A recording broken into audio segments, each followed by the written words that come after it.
Assalamualaikum warahmatullahi wabarakatuh. Di sini kami dari kelompok 2 akan menjelaskan ulangan UAS jaringan komunikasi data. Saya perkenalan dulu. Perkenalkan, nama saya Ahmad Agirito dengan NIM 11012300040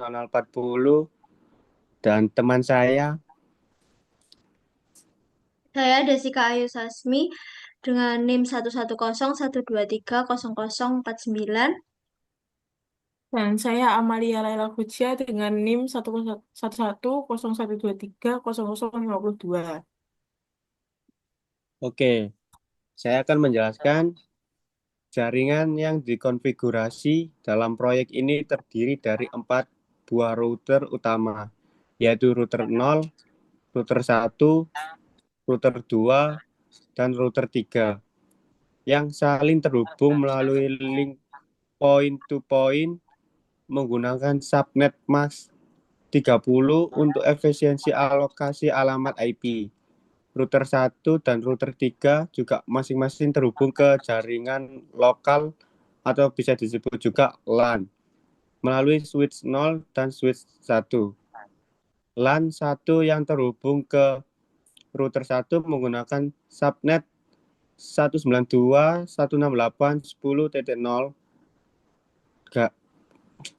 garis miring 26 dengan gateway 192.168.10.1, sedangkan LAN 2 yang terhubung dengan ke router 3 menggunakan subnet 192.168.10.64 garis miring 28 dengan gateway 192.168.10.65. Hubungan antar router menggunakan subnet yang berbeda seperti 192.168.10.80 garis miring 30. Untuk link antara router 1 dan router 0, 192.168.10.84 garis miring 30. Antara router 0 dan router 3, 192.168.10.88 garis miring 30. Antara router 1 dan router 2 serta 192.168.10.92.30 antara router 2 dan router 3. Nah, di sini saya akan menjelaskan gambaran. Ini ada router 0, router 1, router 2, dan router 3. Nah, buat garis garis warna merah itu otomatis biar nyambung ke router. Nah, selanjutnya di switch 0 ada PC 0 dan PC 1.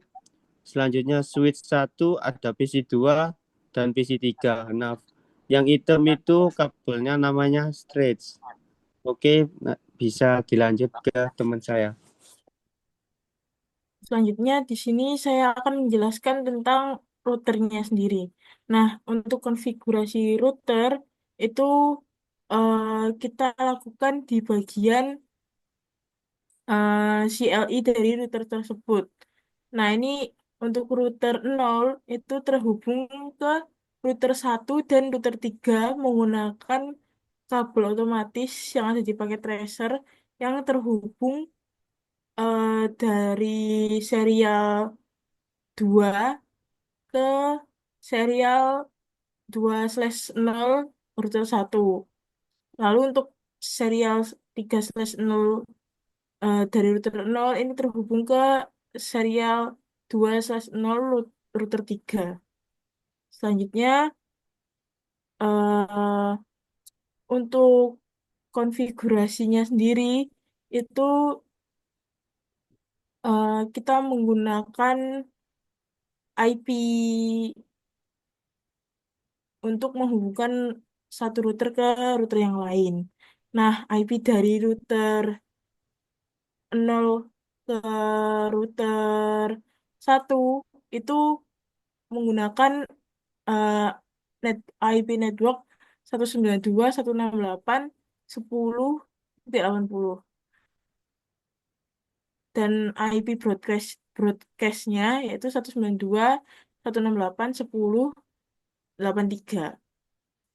Untuk IP yang terhubung antara dari router 0 ke router 3 sendiri itu 192.168.10.84 dan IP broadcastnya 192.168.10.87.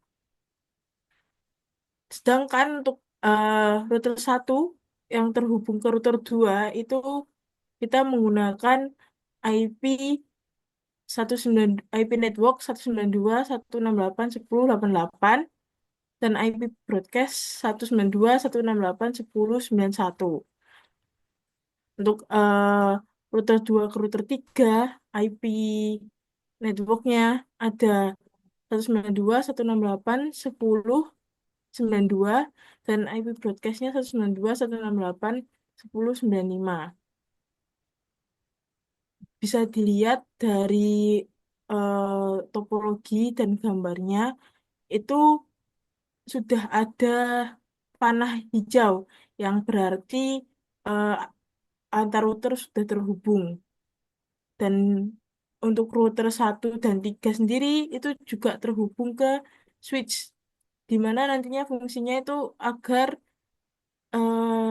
PC bisa mengirimkan pesan ke PC yang lain, seperti itu. Lalu eh,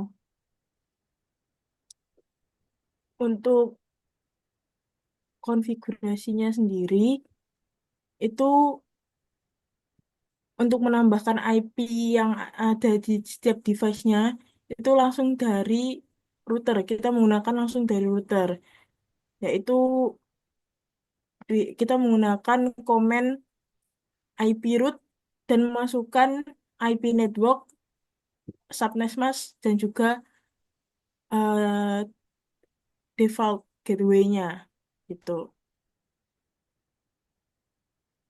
Lanjut. Ada beberapa komen yang kita gunakan di dalam konfigurasinya. Namun karena ini sudah pernah di apa namanya disimpan, jadi tidak bisa terlihat di sini.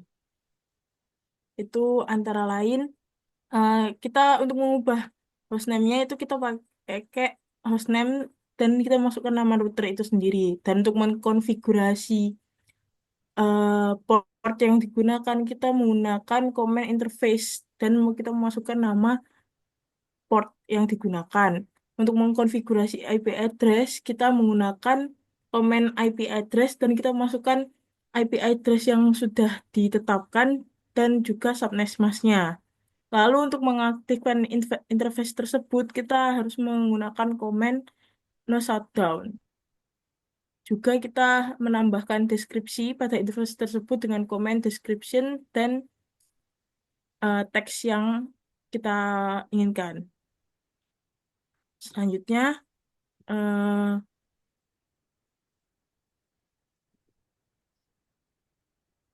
karena kita harus mengkonfigurasi IP yang ada pada PC dari router itu kita menggunakan komen. Saya contohkan misalkan dari router 0 ke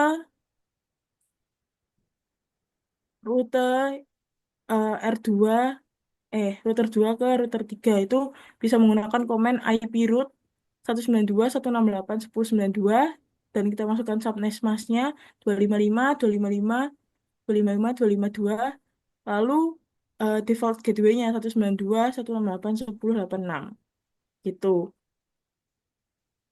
Jika semua router sudah dikonfigurasi, maka akan muncul panah hijau ini.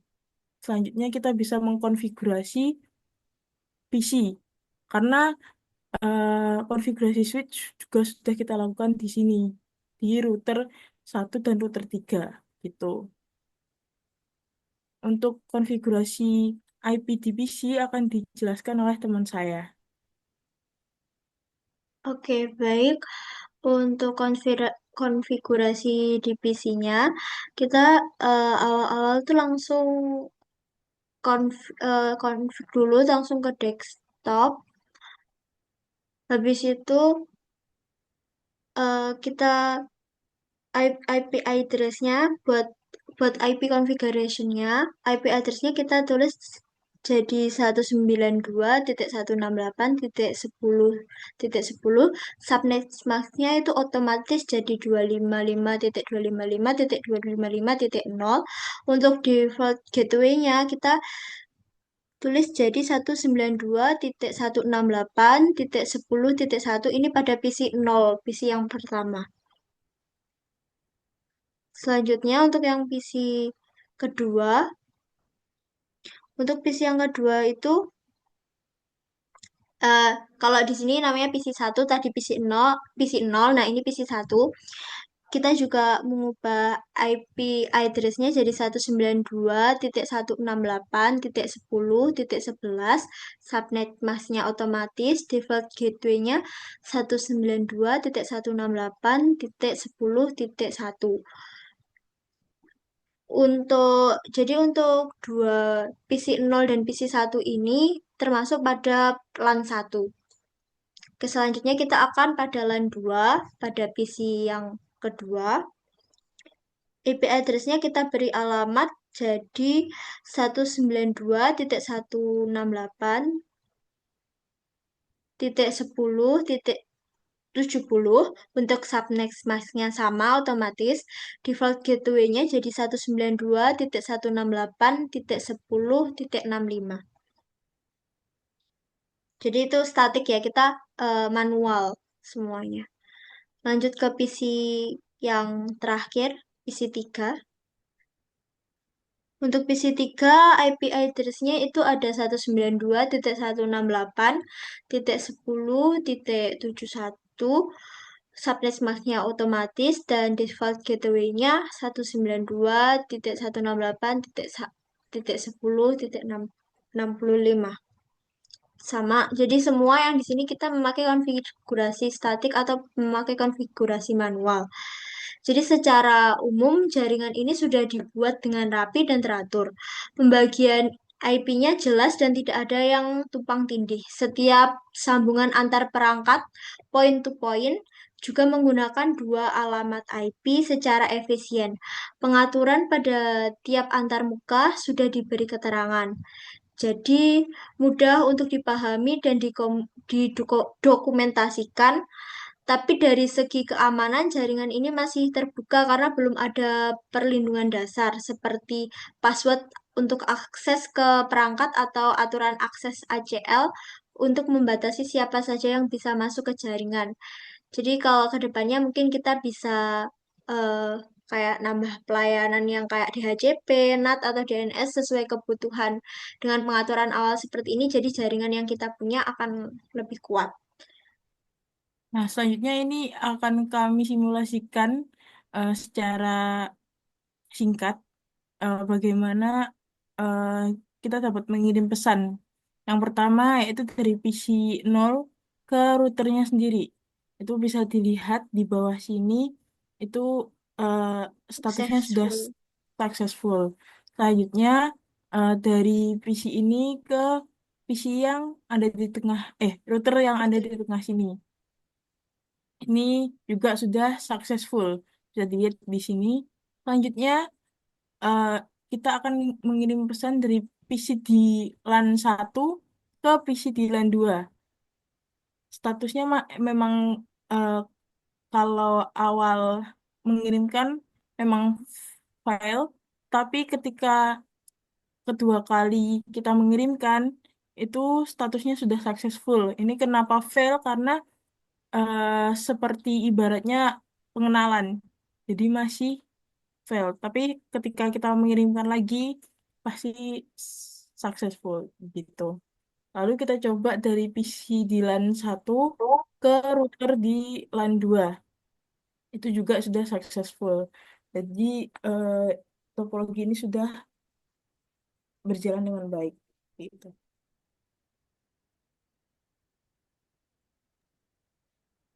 Baik, terima kasih. Sekian presentasi dari kelompok kami, kelompok 2, tentang UAS Jarkomdat ini. Sekian, Assalamualaikum warahmatullahi wabarakatuh. Assalamualaikum warahmatullahi wabarakatuh.